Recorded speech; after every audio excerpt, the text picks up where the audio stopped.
Pour le moment, nous devons d'abord gérer le conjoncturel. Le conjoncturel, là, ça lié, c'est que premièrement, nous demander qu'il y ait une coalition de toutes les forces vives de la nation pour contrer les bandits, pour contrer les gangs et combattre l'insécurité. Tout le reste est secondaire par rapport à cette obligation que la population haïtienne a pour faire face à l'insécurité. Deuxièmement, nous demander qu'il faut un contre-pouvoir à l'exécutif. Quand nous sommes là pour construire, nous pas dans la coalition, nous pas des politiciens qui cherchent poste, qui cherchent job, c'est pas ça nous y est. C'est pays nous est.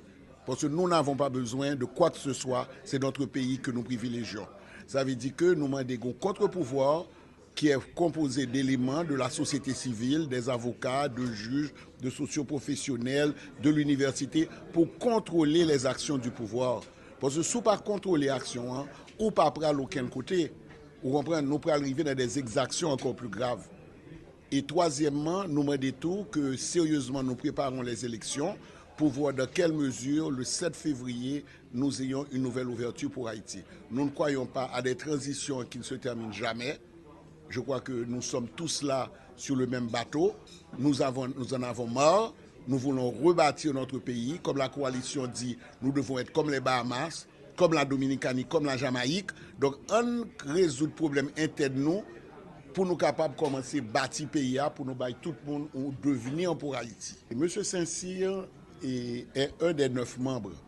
Et ils ont fait une présidence tournante. Qu'on sait tout par M. Saint-Cyr pour le prendre présidence CPTA. Moi, écoutez, problème non y est. Lorsque c'était l'autre qui était fait, pour ils ont connaissé M. Saint-Cyr pour ne pas voyer pied. Ça ne fait pas de sens. Encore, c'est chaos, ils ont besoin de mettre dans le pays et désordre de mettre dans le pays. C'est 10 années qu'ils ont essayé de mettre dans le pays. Ils ont eu tous leur tour. Maintenant, le 9e arrive, qu'on lui donne son tour à lui. Et deuxièmement, M. Saint-Cyr représente la société civile. 90%, alors pas de la société civile, excusez-moi, le secteur privé, 90% de la population haïtienne fait partie du secteur privé. C'est à peine 10% qui fait partie du secteur public. Donc le fait que moi je vois M. Saint-Cyr là, je suis fier parce que M. Saint-Cyr c'est le secteur privé, vous êtes les journalistes du secteur privé, vous n'êtes pas le secteur public.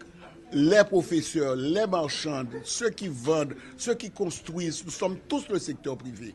Et nous représentons 90% de cette population. Donc maintenant, c'est notre tour d'avoir un représentant de ce secteur privé pour voir ce que nous pouvons faire.